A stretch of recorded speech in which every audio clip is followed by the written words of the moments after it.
नमस्कार, मेरा नाम आलोक है। आप लाइव स्ट्रीज देख रहे हैं। आज की रात बड़ी भारी है। हम ऐसा क्यों कह रहे हैं? क्योंकि कल राज्यसभा की 5 सीटों के लिए वोटिंग होने हैं। 243 विधायक इसके लिए वोट डालेंगे और 5 सीटों के लिए 6 उम्मीदवार हैं। क्रॉस वोटिंग की संभावना भी है, या हम यूं कह दें क्रॉस वोटिंग तो होनी तय है। हम ऐसा क्यों कर रहे हैं? देखिए, एनडीए के विधायकों की मीटिंग हुई है, कई बार मीटिंग हुई है। सम्राट चौधरी के घर पर हुई, उपेंद्र कुशवाहा के द्वारा आयोजित भोज में हुई, इसके अलावा फिर विजय चौधरी के घर पर आज हुई, जहां मुख्यमंत्री नीतीश कुमार भी पहुंचे। कई बार मीटिंग हुई है और एनडीए की नेताओं को क्या इंस्ट्रक्शन दिया गया? देखिए, जेडीयू के विधायक जो हैं उनमें से 3 विधायक तो अन्य दलों के जो उम्मीदवार हैं उन्हें समर्थन करेंगे। 41 विधायक नीतीश कुमार को वोट देंगे। जेडीयू के कुछ विधायक उपेंद्र कुशवाहा को भी वोट देंगे, ये बात भी तय की गई है। और सबसे बड़ी बात क्या है, एनडीए के कुल 164 विधायक, यानी कि 41 विधायकों को छोड़ दें जिन्हें शिवेश राम को वोट देना है। देखिए, एलजेपी आर के तमाम जितने विधायक हैं, लोजपा रामविलास पार्टी के तमाम जो 19 विधायक हैं, वो शिवेश राम को ही वोट देंगे।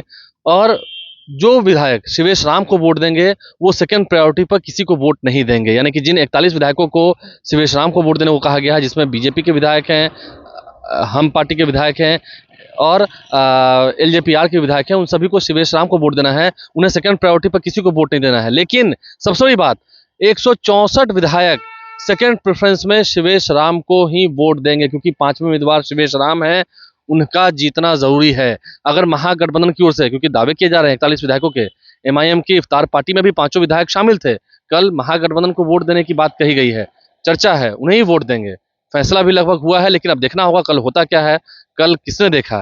तो ऐसे में जो शिवेश राम को वोट देंगे एनडीए के विधायक, वो सेकंड प्रेफरेंस में किसी को वोट नहीं देंगे। अन्य जितने विधायक जिनको भी वोट देंगे, चाहे वो नीतीश कुमार को वोट दें, नितिन नवीन को वोट दें, फर्स्ट प्रेफरेंस का वोट देंगे, तो उसमें वो सेकंड प्रेफरेंस का वोट शिवेश राम को जरूर देंगे। क्योंकि अगर महागठबंधन की ओर से 1-2 वोट भी घटे और फर्स्ट प्रेफरेंस में एडी सिंह नहीं जीत पाए, तो फिर सेकंड प्रेफरेंस की वोटिंग की काउंटिंग शुरू होगी और दूसरे वरीयता की वोटों की गिनती में 164 विधायक जब शिवेश राम को वोट दिए होंगे, तो ऐसे में फिर शिवेश राम की जीत तय हो जाएगी। यही एनडीए का फॉर्मूला है, यही एनडीए ने तय किया है। क्योंकि देखिए, अगर क्रॉस वोटिंग होती है, कांग्रेस के नेता क्रॉस वोटिंग करते हैं, इस चुनाव में, राज्यसभा के चुनाव में ये बात तय है कि जो नेता क्रॉस वोटिंग करते हैं उनकी सदस्यता नहीं जाती है।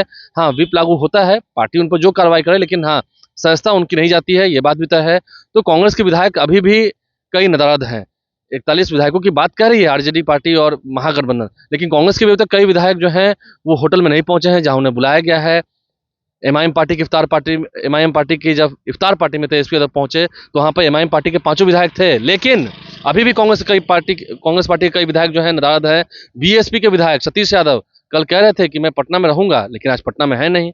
पता नहीं किसे वोट देंगे, किस ओर जाएंगे, एनडीए की ओर जाएंगे, किस ओर जाएंगे, कह नहीं सकते हैं। क्योंकि उनकी भी मुलाकात शाहाबाद क्षेत्र के एक बड़े बीजेपी के नेता से हुई है पिछले दिनों, इस बात की जानकारी हमारे पास है। तो ऐसे में कल 164 एनडीए के विधायकों को सेकंड प्रेफरेंस का भी, यानी कि दूसरी वरीयता का भी वोट देना है।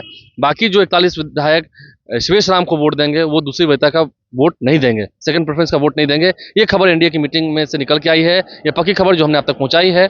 कल देखना होगा, क्रॉस वोटिंग भी होगी और क्रॉस वोटिंग के बाद कौन कौन से वो विधायक हैं जो एनडीए का साथ देंगे, महागठबंधन के विधायक, क्योंकि दावे किए गए हैं 5 की 5 सीट हम जीतेंगे। अगर ऐसा है तो क्रॉस वोटिंग होना भी कल तय है। हमारे चैनल को सब्सक्राइब कर लें, साथ साथ फेसबुक पेज भी लाइक करें। धन्यवाद।